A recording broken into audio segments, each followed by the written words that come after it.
Hey,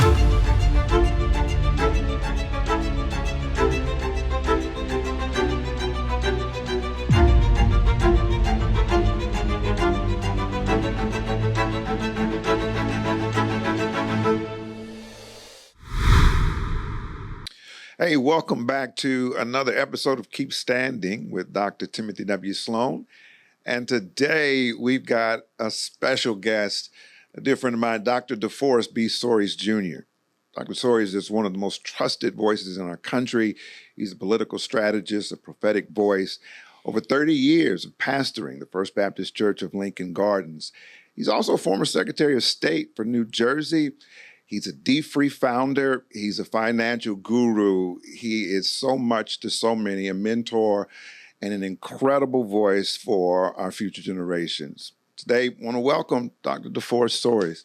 Dr. Soaries, first of all, thank you so much. I'm so grateful to have you on the show today. And tell our audience a little bit about who you are and kind of what you do and what you're working on now. Well, first of all, thank you, Reverend Sloan. You have been an inspiration to me since we met. Your work at the Luke Church has just been phenomenal, and I'm just grateful to God for our friendship and relationship. You and your wife are just special people in my life. I am passionate about solutions. That's exactly who I am. When people ask me what I do, my mission in life is to solve problems. Now, you have to know that that is an outgrowth of my being an activist. I started when I was 16 as an activist. And the best way to understand activism is that the role of the activist is to identify and amplify problems. Yeah. And so activists necessarily point to situations that are unjust, point to events that are unfair, point sometimes to institutions that need to treat people better. And I did that for the first few years of my life out of when I left being a teenager, right? So I worked for Jesse Jackson for 3 years and helped him when he first started Operation Push. But as an activist, I felt that I'd spend the rest of my life pointing out problems, but not solving problems. So I made this mental, spiritual, emotional shift from a problem identifier to a problem solver. And the problem that I'm focused on most acutely today is the problem of financial fragility, Right. Meaning a big chunk of this country consists of people who are financially fragile. Right. Now, I know a lot of people look at the financial realities. They look at poverty, which is important. They look at the wage gap, which is important. They look at the income gap, which is important. But the reality is financial fragility is probably the biggest challenge because America's dirty little secret is that a large percentage of people cannot afford a $400 emergency. Yeah. A large number of people who are making six figures are living paycheck to paycheck.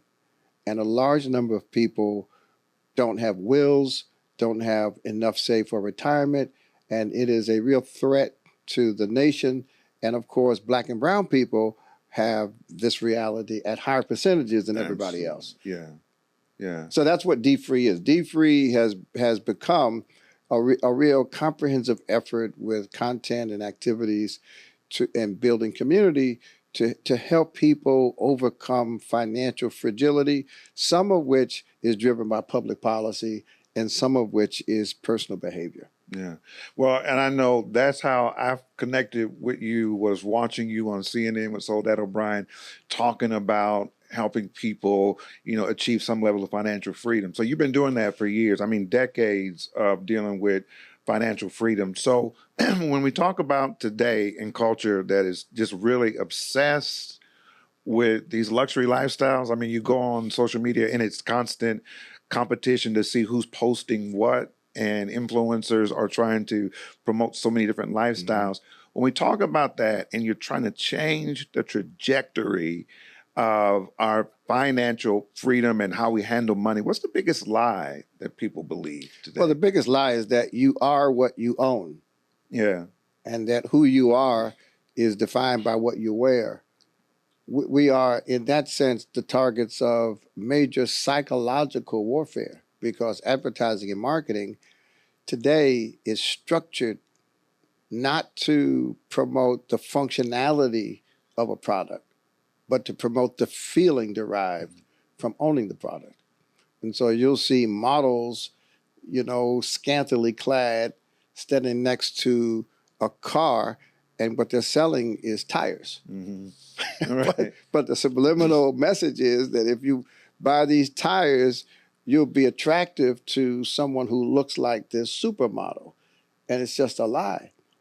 And so the advertising industry, before they release an ad or an ad campaign, will have it signed off by a psychologist, because psychologists understand how to enter into the emotional and psychological space of the consumer.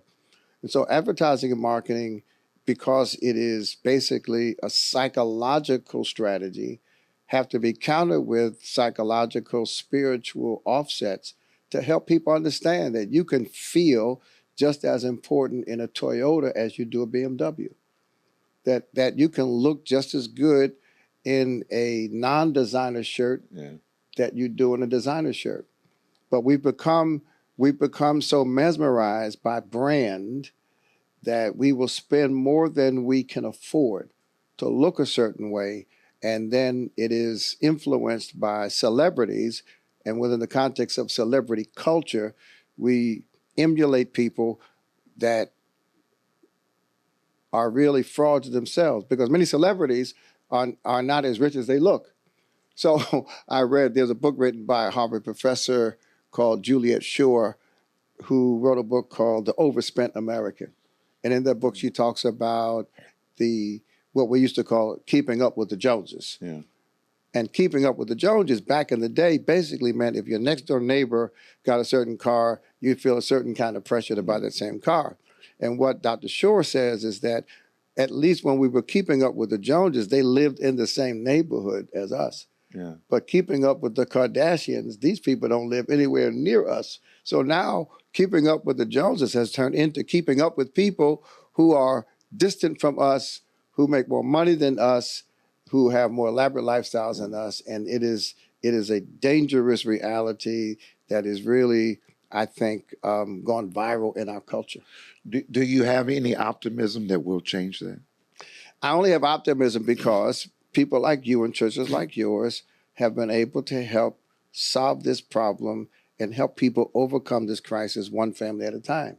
So it's a bottom-up movement. It's a bottom-up solution.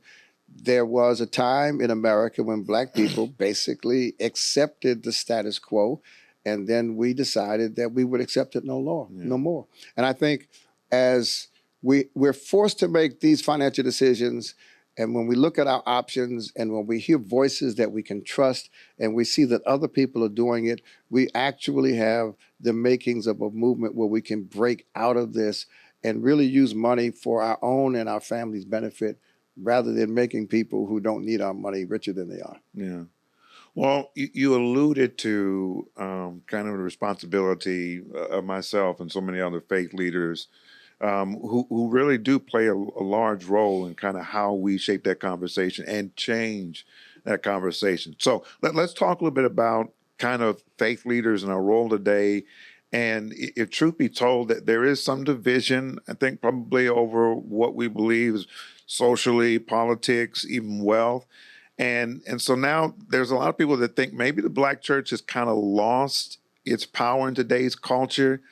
Or do you think that the church is still the backbone of the community? Well, I think most people who discuss the Black church and many people who lead Black congregations are not as familiar as we should be about the origins of the Black church. Yeah. When you look at the history of Christianity, for 2,000 years, there have always been schisms, there have always been differences in theology, and there have always been movements that grew out of movements. And so we saw the Greek Orthodox Church growing out of the Roman Catholic Church, and they disagreed over icons and other matters of theological substance. We saw Martin Luther in the 16th century and the 17th century those movements emerged from the Catholic Church over issues that related to papal infallibility and all of that. And when we look at the history of Christianity, there is only one major branch of Christianity that was formed not over theological differences, but over the issue of justice. The Black church, when Richard Allen walked out of that church in Philadelphia, he used the same hymn book, he wore the same clothing, they prayed the same prayers, they sang the same songs that the white church did. But they left over the issue of white Christians treating Black Christians unjustly. And so the Black church is the only branch of Christianity whose origins were around justice. And from the origins of the 18th century Black church, and then the Baptists came along, up until now, we are unique in that in that space. We are the unique branch of Christian religion.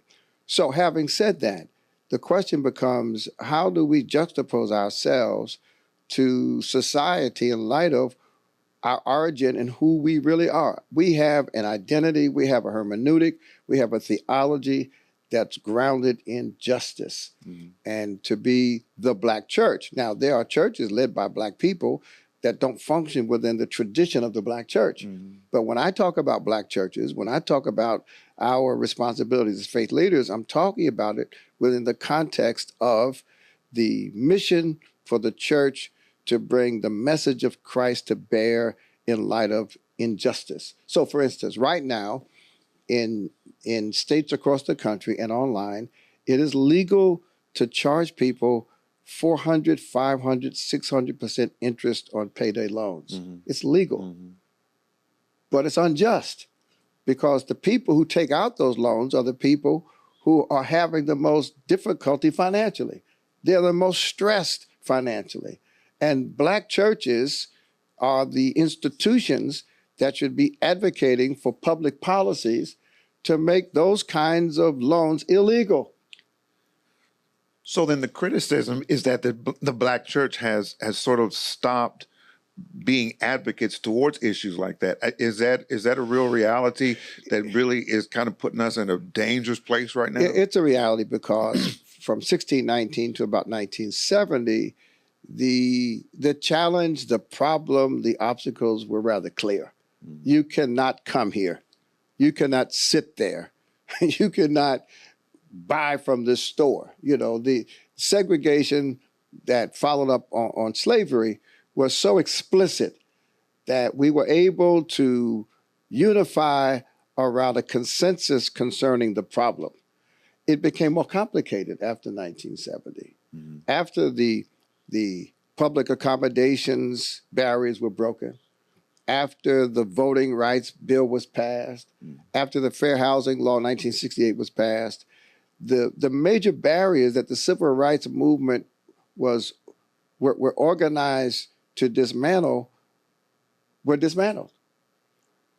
And so now we enter into the 1970s and 1980s, and we get involved in exercising our rights. And the rights that we exercised the most were our voting rights.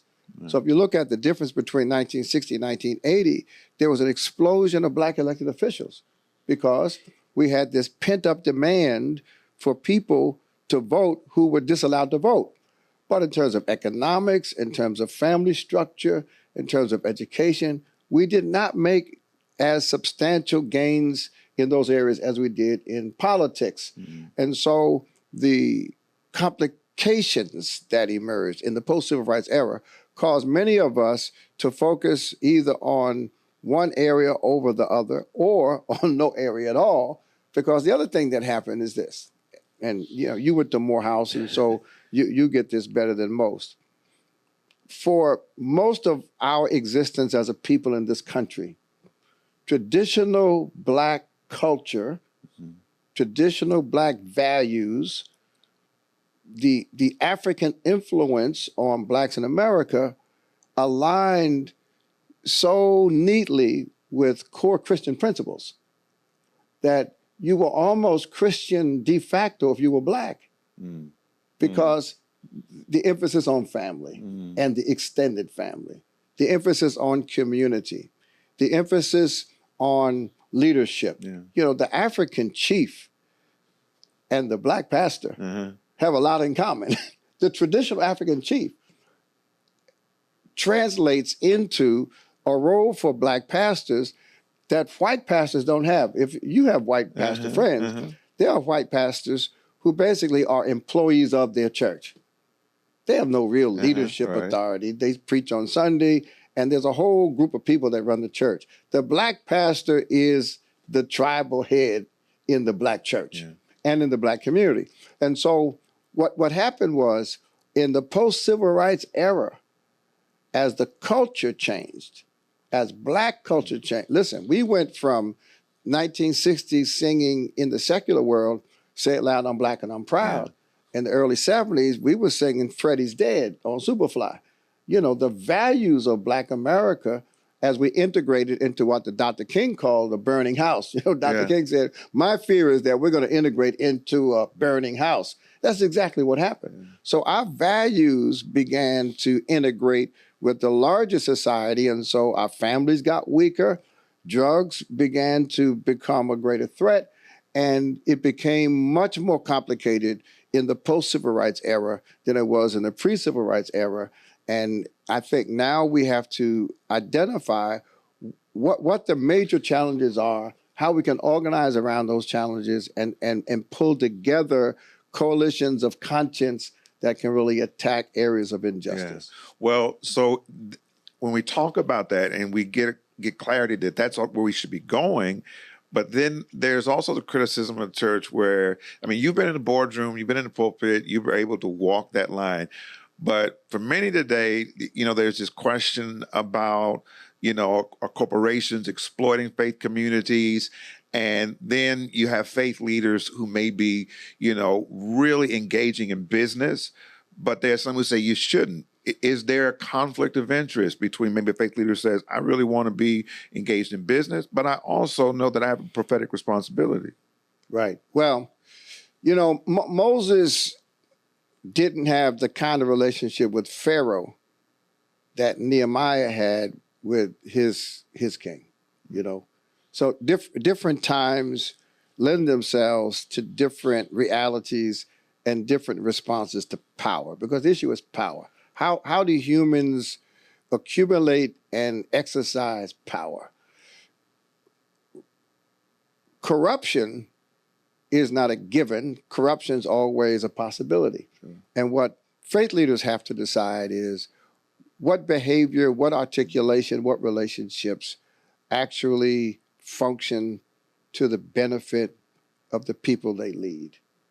Because the definition of selling out is when you leverage the position that you have in the community to do things that only benefit yourself. And I think that's the critical thing, whether it's in business, whether it's just in the pulpit. We have to decide who among us are willing to make sacrifices, make decisions, form relationships that in your benefit to Black people, at the very least, the people that we lead in our congregations. I mean, when I was pastor of First Baptist, I didn't declare leadership for all Black people in central New Jersey, but I was the leader of the people that elected me as their pastor, which meant that every day I had to look for opportunities to do things that would benefit my congregation, the surrounding community, and their families. So that's, I think, the litmus test. The litmus test is who benefits from our behavior, who benefits from our activities, who benefits. And if the pastor is the only one who benefits, or in a larger sense, if the church proper, the building, the members are the only beneficiaries, then are we in fact fulfilling our role to rebuild the walls as Nehemiah did? Yeah.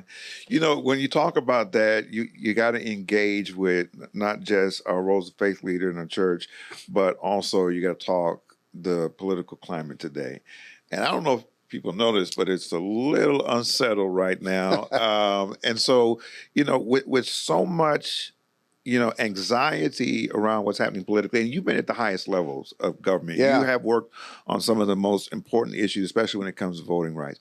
Now, when it comes now to Black voter empowerment, and we're constantly talking about got to get people out to vote, got to get you to the polls. But what's the most urgent issue when it comes to Black voter empowerment? Well, the most urgent issue is to really resist those forces that are seeking to dismantle voting rights for Black people. Now, what's interesting about this is that a real analysis of the anti-Black vote is still very much a partisan analysis. In other words, if 95% of Black people vote for one party, then it's not in the interest of the other party to make it easy for them to vote. Look at the history of voting in this country, whether it was voting rights for women, voting rights for Black people, voting rights for ex-felons, voting rights for 18-year-olds versus 21-year-olds. What you'll notice is that the party that advocated for expanding the franchise was the party that perceived the expansion would benefit them. Straight through, all the way back to the 18th century. So when the Democrats thought that giving more people the right to vote would help Democrats, they were for it. But when they thought that expanding it would not benefit Democrats, they wouldn't be for it. There's a marvelous book that describes this in great detail called The Right to Vote. And that book chronicles all of the movements that sought to expand or to reduce voting rights, and every single time. So right now, most Black people vote for Democrats. I promise you, if 95% of Black America registered Republicans, the Republicans would try to expand voting rights for Black people. So it's politics with the underbelly of racism all the time. Yeah. So let's talk about that point. So then, many people, the big criticism is we're too loyal to one political party. Is that something that, Black folk ought to talk more about? Well, I think it is. It's very hard, however, to talk about political options when one party is just so explicitly insulting and offensive and demeaning. When George Wallace ran for president back in the early 1970s, obviously Black people did not support him, even though they were Democrats. So there have been times, I know in Chicago, many people are old enough to remember the Black Panthers. The Black Panther Party had a leader in Chicago named Fred Hampton, and Fred Hampton was the victim of a police assassination led by a Democratic law enforcement. And Black people in Chicago around 1970 ended up voting for a Republican in response to the assassination of Fred Hampton, which had been led by a Democrat. And no city was more Democratic for Black people than Chicago. So there have been moments when Black people have shifted in response to something very specific. But it's very hard today for the Republican Party specifically to attract Black votes when they are so demeaning and insulting and derogatory when it comes to describing Black and brown people. But theoretically, if you just look at political theory and political science, the groups that do best, the Jewish community, the Hispanic communities, the LGBTQ communities, all of these communities are effectively negotiating with both parties in every election because their voting patterns suggest they are willing to go either way. Nationally, the Black vote has not proven to be willing or able to shift significantly from the Democratic Party. And I think that's a weakness, but it's a weakness that we can't really control until the Republicans behave in a much more respectful way towards Black people. Wow, this is getting so good. Well, we're going to pause here, and we'll be back for continue the conversation in the next episode. But before we go, Dr. Soaries, tell us how we can stay in contact with you. Well, thank you so much. I've enjoyed being here. The easiest way to reach me is at my website, dbsoaries.com. Everything I do, every place I go, and every contact that I need to have can be done through that. My social media platform is DB Soaries. It's at DBSOARIES. All of my platforms, whether it's LinkedIn, Facebook, Instagram, Twitter, or X, it's DB Soaries, at DB Soaries. So thank you. No, thank you so much. And thank you. Appreciate you for joining us for another episode of Keep Standing. Don't forget, if you haven't, subscribe, like, tell your friends, share about this podcast. Till next time, keep standing.